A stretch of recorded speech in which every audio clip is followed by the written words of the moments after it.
Oye, me veo lindo. Qué bueno, mano. ¿Estamos corriendo?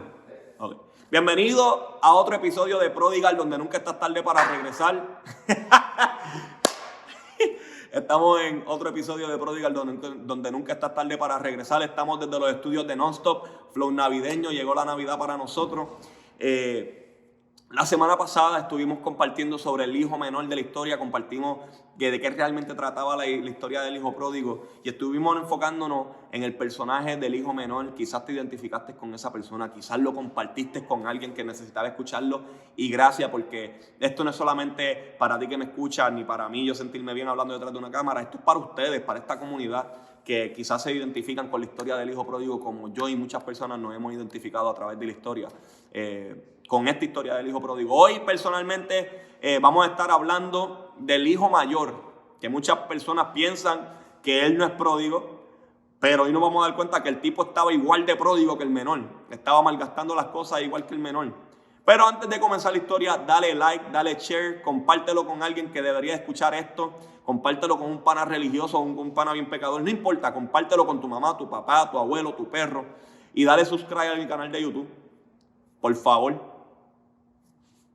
No tengo reloj, pero por favor. En la historia del hijo pródigo hay un detalle que yo creo que por mucho tiempo nosotros hemos ignorado a la hora de leer la historia y a la hora de compartir esta historia, porque siempre decimos, diadre, que hijo menor más al garete, malgastó todas sus cosas con prostitutas y hubo hambre y mira, y quería comer algarroba. Pero se nos olvida que hay un hermano mayor y que la historia realmente no estaba enfocada al hijo menor. Porque si se acuerdan que lo que hablamos en el primer episodio, que si no sabes de qué hablamos en el primer episodio, puedes darle al primer episodio del corazón de Prodigal y enterarte de qué es real, por qué realmente Jesús comienza esta historia. Pero la historia estaba dirigida a los fariseos, al sistema religioso de ese tiempo. No estaba dirigida a los publicanos y pecadores. La historia realmente estaba dirigida a las personas con una mentalidad religiosa. Y se nos olvida entonces que si la historia está dirigida a las personas con una mentalidad religiosa, el tema principal de esta historia no es el hijo menor.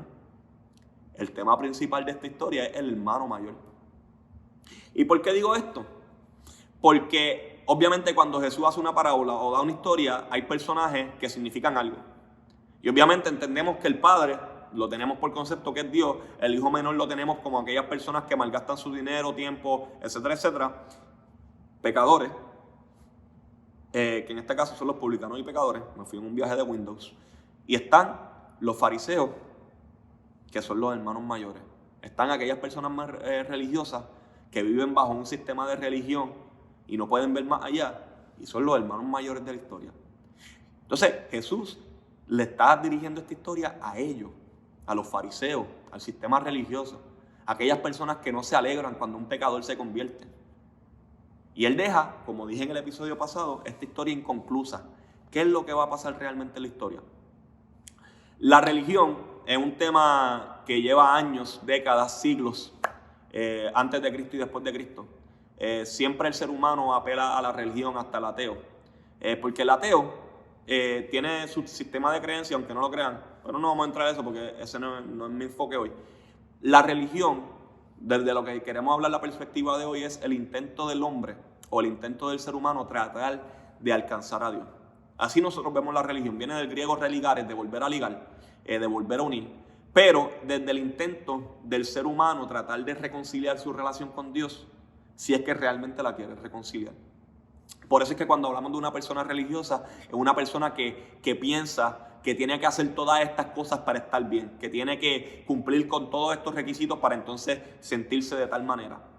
Sin embargo, en Prodigal nosotros creemos que tu identidad va por encima de tu imagen. Me explico.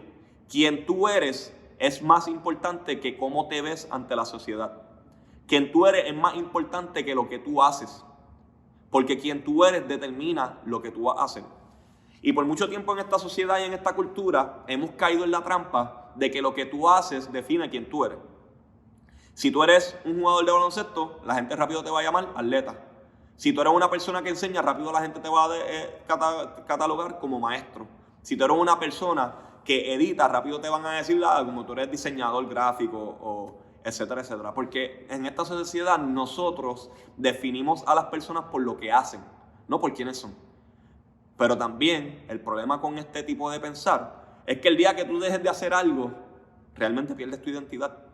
El día que Kobe decidió retirarse de jugar baloncesto, dejó de ser un atleta.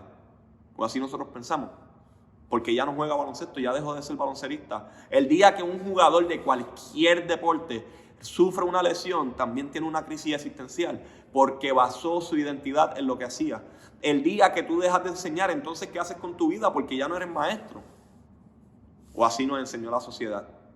Porque nosotros hoy día basamos nuestra identidad en lo que hacemos y no en quiénes somos. Sin embargo, Jesús está planteando a través de estas historias que Él enseña a través de la Biblia, y Dios desde el principio, Él plantea algo muy diferente a lo que hemos aprendido en esta sociedad, que nosotros, nuestra identidad está basada en lo que dice nuestro Creador.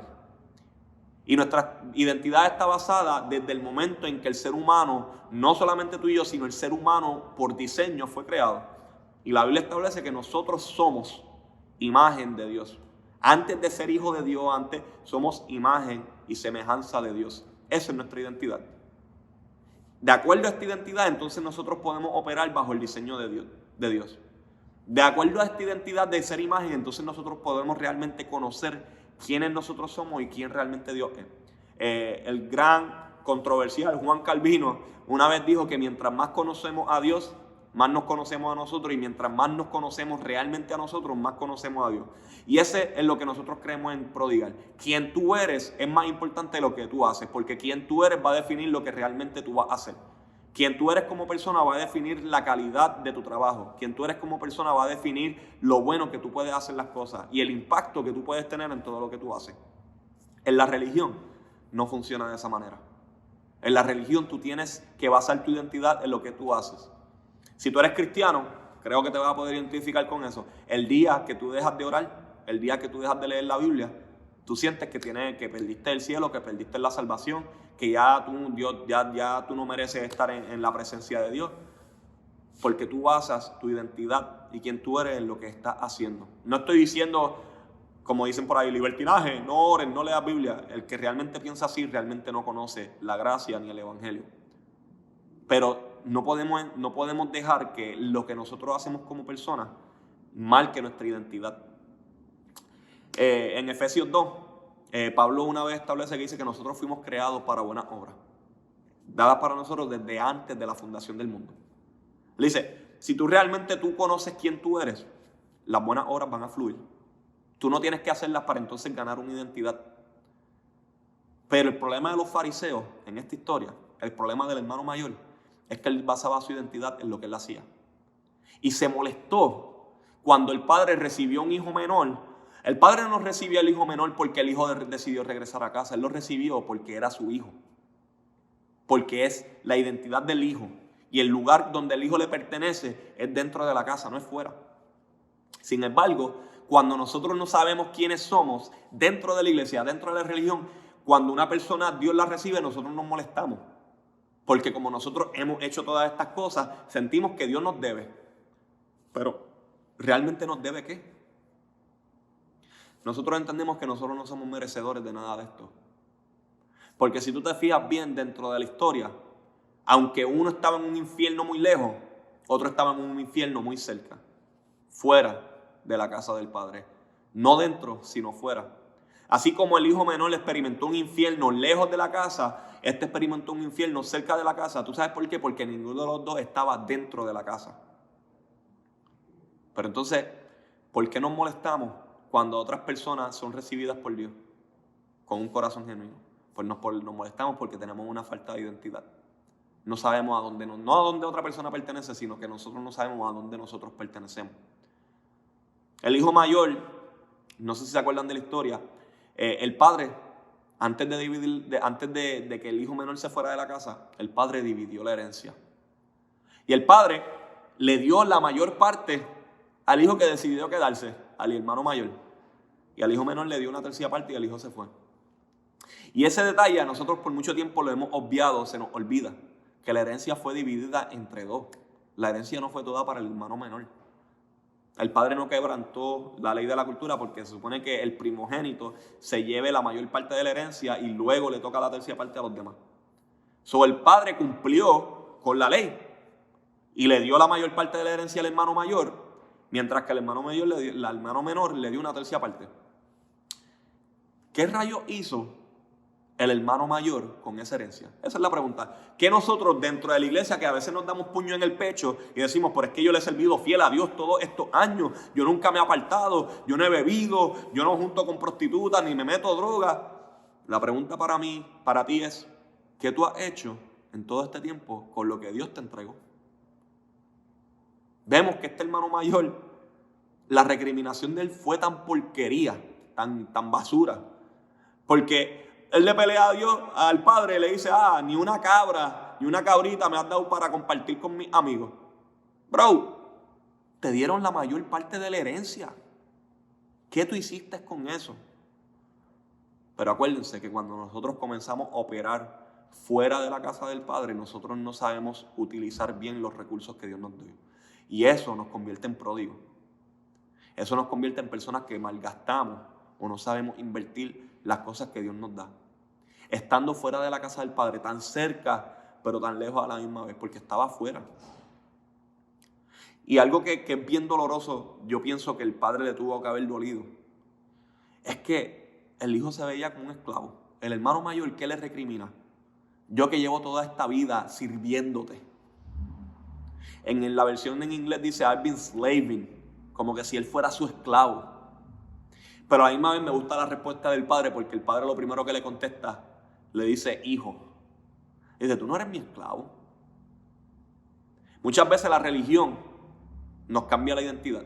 Porque como les dije, la religión lo que hace es que basa nuestra identidad en lo que nosotros hacemos, no en quién realmente nosotros somos.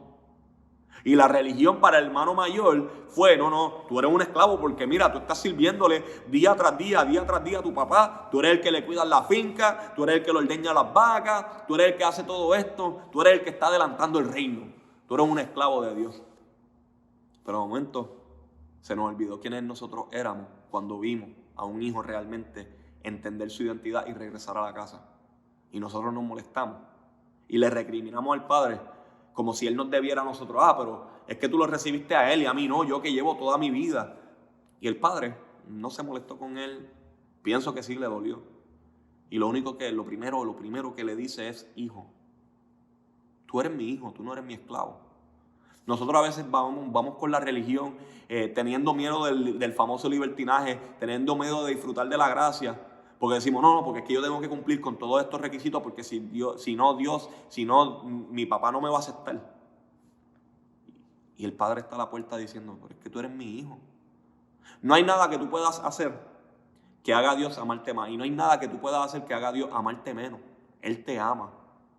Y ese fue mi problema también, porque aunque sí me identifiqué por un tiempo con la historia del hijo menor, al haber crecido en la iglesia, yo tapaba quien realmente yo era bajo la religión.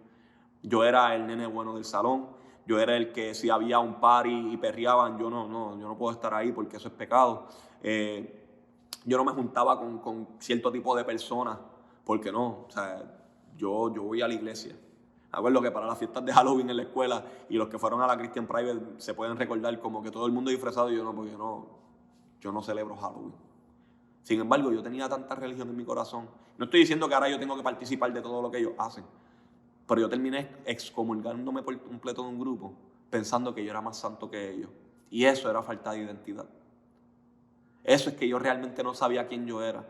Y yo basaba mi identidad en lo que yo hacía, porque el día que yo deje de hacer esto, pierdo mi identidad y Dios no me va a aceptar. Pero sin embargo me molestaba cuando yo veía quizás personas que pecaban diferente a mí un domingo en la iglesia, levantando las manos y cantando y celebrando la salvación que Dios les entregó. Y me molestaba porque decía, mano, ¿cómo esa persona se atreve? ¿Cómo se atreven a juntarse con él si ellos supieran lo que él hace en su día a día? Si ellos supieran que ese tipo se pasa fornicando con su novia, si ellos supieran que este tipo se metió yo no sé cuánta droga, hasta la que no existe se la metió. Y eso era fariseísmo, era una falta de identidad. Y yo no estaba disfrutando lo que realmente Dios me había entregado a mí. Y quizás tú te encuentras en esa posición que tú no estás disfrutando lo que Dios te entregó a ti. Eres ese hermano mayor que está malgastando la misma herencia que malgastó el hijo menor. El evangelio es para todos, la mesa está abierta para todos. Jesús mismo lo dijo, que él tenía la mesa abierta para los fariseos como para los publicanos y pecadores. Quizás no lo dijo verbalmente, pero su postura lo decía y lo gritaba. Los sanos no tienen necesidad de médicos, solamente los enfermos. ¿Y tú sabes cuál es el secreto? Que todos estamos enfermos. Eso básicamente nosotros todos necesitamos sanidad. Todos necesitamos un médico. Y esa era la respuesta del padre al hijo mayor. Hijo. Después le dice algo más poderoso todavía. Todo lo que es mío es tuyo. En otras palabras, ¿qué tú has hecho con lo que yo te entregué? Se te olvidó tu identidad y porque no sabes quién tú eres, no supiste qué hacer con lo que tenías. Acuérdate que esta cultura y la religión les gusta cambiar las cosas. Tú tienes que hacer para hacer. Pero el Padre en este momento le estaba diciendo, no, es al revés. Quién tú eres va a determinar lo que tú haces. Si tú supieras que tú eres mi hijo, todas las cosas que yo te hubiera entregado, las hubieras usado para bien. Te las hubieras disfrutado. Esa cabrita que tú pides con tu amigo, ya tú la hubieras comido porque es tuyo. Porque todo lo mío es tuyo, dice el Padre. ¿Qué nosotros estamos haciendo con las cosas que Dios nos entregó? ¿Cómo nosotros estamos celebrando a aquellas personas que decidieron regresar a casa?